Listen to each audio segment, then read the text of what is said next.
மாதிரி சென்டரில் ஃபோல்ட் பண்ணிக்கோங்க.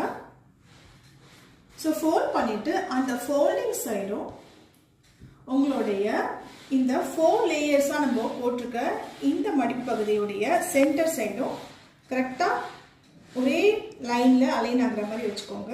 அதை டைரெக்டாக இப்படியே கொண்டு வரும்போது ஸோ கரெக்டாக இந்த எட்ஜும் எங்கே மீட்டப் ஆகுதோ அந்த பாயிண்ட்டை நம்ம மார்க் பண்ணிக்கலாம். பண்ண பிறகு நம்ம பாடி ஸ்பாட்டை ஒரு வாட்டி மெஷர் பண்ணிக்கிறோம்.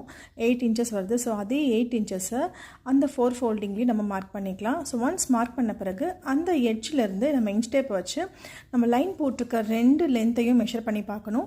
ஸோ எது கம்மியான லென்த் இருக்கோ அதை பேஸாக எடுத்துக்கிட்டு மேலே எட்ஜில் டேப்பை வச்சு ஃபுல் கம்ப்ளீட்டாக அந்த மெஷர்மெண்ட்டை மார்க் பண்ணோம் அப்படின்னா நம்ம ஃபுல் சர்க்கிளோட ரேடியஸ் கிடைக்கும். இப்போ மார்க் பண்ண அந்த பாயிண்ட்ஸ் எல்லாமே நம்ம கனெக்ட் பண்ணிவிட்டு கட் பண்ணிட்டா ஃபுல் சர்க்கிள் ரெடி ஆகிடும்.